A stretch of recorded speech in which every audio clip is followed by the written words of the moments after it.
Hey guys, what's up? My name is John Wayne. Today, pag-usapan nga natin itong sinabi ni Idol, no? Sabi nga, hiramin muna natin yung term ni Attorney Libayan. Invento time! Yan. So, dito sa portion na to, pinag-uusapan ni Senator Amy, So, tinatanong ni Senator Amy kung meron ba silang mga verification processes na sinusunod, no? Para malaman natin kung yung mga doctor ba na nagre-release ng medical certificate para doon sa mga PWD, na-verify ba? Or nagkakaroon ba ng random checking? Okay. We all know naman, wag na tayo maglokohan dito, guys. We all know that there are a lot of people na humahawak ng PWD pero wala namang kapansanan. Okay, kumukuha lang ng discount.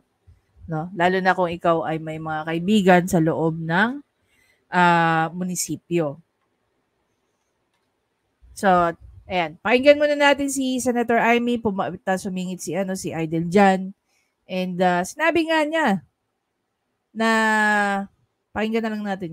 Alam ko naman, yung iba doon, OB-GYN, yung iba, cardiologist, internist, wala nang kinalaman sa PWD. Lalong-lalo na yung binanggit mong psychiatric or other mental health issues that they're really incapable. Yes, so, pipirma sila, pero eto pa, there's a distinction kay Senator Tulfo's bill between permanent and temporary disabilities. Hindi na nga nila malaman kung may disability o hindi, may temporary pa at permanent. Paano kaya yun? Isn't DOH able to create a team, at least on the regional level, na kahit random check man lang, to keep everyone honest lang? Yes. Because we're depriving the PWDs of so many rights and requisites, and then at the same time, we're just handing out all these cards at whim. At yung iba kasi nagagamit sa kalukuhan para makapagsamantala. So, hindi ako magugulat one of these days, yung pag gumawa kayo ng checking, yung doktor na nag-certify ay isang veterinarian doctor. Sinong tangang maniniwala sa sinasabi rito ni Raffy Tulfo? Lalo-lalo na kung ikaw ay medical practitioner. Whether ikaw ay isang doktor, anyone who's working inside the hospital, maniniwala kayo sa sinasabi nito? Na possible, vet doctor ang magbibigay ng medical certificate? Hindi, nangyari yan. Pwede mangyari.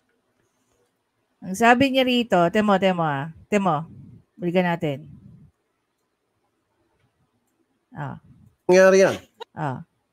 Ang sabi ni Idol dito, hindi, nangyayari yan. Hindi, pwede mangyari yan. So, hindi natin alam, ano ba talaga? Nangyayari ba o pwede mangyari? Nangyari na ba o hindi pa nangyayari? Temporary pa at permanent. Paano kaya yun? Isang DOH... Wait lang, balik tayo. Yung iba kasi nagagamit sa kalukuhan. Pakinggan niyo mabuti si Idol dito. Para makapagsamantala. So, hindi ako magugulat one of these days. Yan. Medyo bagalan natin ng bahagya para mapakinggan natin ng maayos. Yung pag gumawa kayo ng checking, yung doktor nag-certify ay isang veterinarian doctor. Hindi, nangyari yan. Pwede mangyari yan. Kasi... Hindi, nangyayari yan. Pwedeng mangyari yan. So, dito tayo na-confused. So, sa knowledge ba ni Idol, nangyari na o mangyayari pa lang? Kasi tinawanan siya ni Senator Amy Diba? Kasi any doctor for that matter can just issue a certificate. Kung kaibigan niya, kapitbahay niya, ka-madyong niya, sige, PWD ka na, ito na, dali mo to sa, sabi niyo, PIDAW? So feeling ba ni Raffy Tulfo, yung pag-create ng medical certificate, pipirma lang ang doktor? Diba? Nakakita na ba siya ng reseta? I'm sure. No? I'm very sure of that. At least once in his life, nakakita siya ng reseta. Sa reseta po, nakalagay yung pangalan ng doktor sa taas. Okay? Not unless yan provided ng, halimbawa, ang tawag dyan? yung mga RX na galing sa mga pharmaceutical. Siyempre, hindi nakalagay yung pangalan doon. Pero sa baba, nakalagay yung pangalan ng doktor, yung license number niya, yung pirma niya. So doon pa lang madedetermine mo na kung yung doktor na yon ay isang vet or isang medical doctor. Tandaan niyo po, ang mga reseta, ang mga medical certificate ay kino-consider po yan as a legal document. Kapag kayo nag-issue ng isang document, like say for example, you're supposed to provide a medical certificate signed by a medical doctor. Ngayon, kung halimbawa, ang sinasabi rito ni Idel, no, na isang vet med ang naglagay niyan, siya, kawawa. Bakit? Kasi pwede po siyang mawalan ng lisensya sa ginawa niya. Pwede po maging grounds ng suspension or revocation ng license ng isang veterinarian ang pagbibigay ng medical certificate sa isang human. Hindi siya allowed. And they know that for a fact. Same goes kung ang isang medical doctor, no, ay nagbigay ng reseta sa isang aso. Yung mga gamot nga pang tao, hindi mo pwedeng ibigay, no, sa mga aso. Meron ilan sumusubok. I was just in the vet a while ago. I asked her about that. There are certain formulas sa mga gamot na pang tao that can be harmful sa mga animals. Diba? So, saan kaya nadampot ni Idel yung idea na isang vet med or vet doctor nagbibigay ng medical certificate na pang tao? Napakalayo, guys, ng pinag-aralan ng dalawang yan.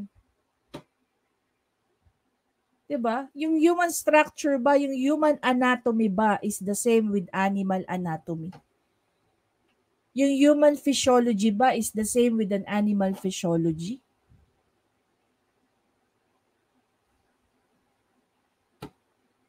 Diba? Tapos sasabihin na naman ng mga Tulfo natin, sinisiraan natin si Raffy Tulfo. Hindi. Hindi ko alam kung nagpapatawa siya rito. He's trying to be sarcastic or hindi ko na alam eh.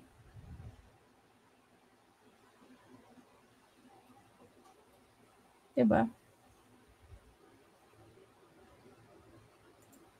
Kahit siya nga mismo, hindi siya sure eh. Kung di pa siya tinawanan ni Senator Amy nung sinabi niyang, pwede mangyari yan. Nangyayari yan. Pwede mangyari yan. So, alin ba sa dalawa? So, alam mo yun, sa isang sentence, kinalaban na naman ni Raffy Tulfo yung sarili niya. Diba? Guys, pakinggan natin ulit si Idel, no? Para mag-register sa utang dati yung sinabi niya. RT versus RT within one sentence. Hindi ako magugulat one of these days yung Wait, bagalan natin ng bahagya para mas lalo nating appreciate yung sinasabi rito ni Idel. Gumawa kayo ng checking, yung doktor nag-certify ay isang veterinarian doktor. Hindi na. Yan mo yung reaction ni Senator Amy. Oh. Inano niya yan eh. Dinipensahan niya. Nangyari yan. See? Hindi, nangyayari yan. Tapos susunod niya sasabihin, pwedeng mangyari yan. Pwedeng mangyari yan. See? So, alin ba sa dalawa? Nangyari na ba yan? In full knowledge ba tong si Idel? Na may gumagawa ba yan? O katang-isip na naman ni Idel ito? Kasi, anybody, any doctor for that matter can just issue a certificate kung kaibigan niya kapit. Talaga ba? bahay niya, mahjong niya, o sige, PWD ka na, ito na, dali mo to sa, sabi niyo, PIDAW, dali sa PIDAW, titingnan PIDAW. Alam niyo guys, no, there are certain instances na nagtatanong din ako sa mga kaibigan ko who's, na merong hawak na PWD. Iba sa kanila, nire-require ng mga LGU na dapat yung mga medical certificate are coming from specialists specific to their illness. Like say for example, you have lung problems. So dapat yung med cert mo manggagaling yan, no, sa isang pulmonologist. And karamihan pa sa alam ko, nagre-require ng mga lab tests even before sila mag-issue ng med-cert. Dahil dun sa med-cert, dinidetail din ng doctor as to why siya dapat ma-qualify. So may mga diagnosis doon, prognosis, and so on and so forth. Diba? Sa tingin mo, ang isang veterinarian kayang mag-diagnose ng isang tao knowing that magkaiba ang kanilang anatomy and physiology, that's what I mean. Diba? Magkaiba po kasi yung dalawa eh. And I'm very sure, even a vet med, hindi nila itatouch ang tao. And same as with a medical doctor. Ano ba naman alam nila sa anaphysio ng isang hayop? Simple logic. Diba? Hindi naman yung kasi yung pinag-aralan nila eh. Anyway guys, again, maraming salamat sa panonood. Another saga, no? Another version of idol versus idol. Hi. Anyway, guys, malalaman. Ito lang yan, guys, no? Malalaman naman ng isang nag-a-approve based doon sa license number ng doctor. Napakadali.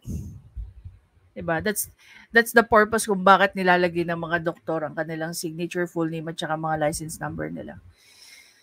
I'll see you in the next video, guys. Bye!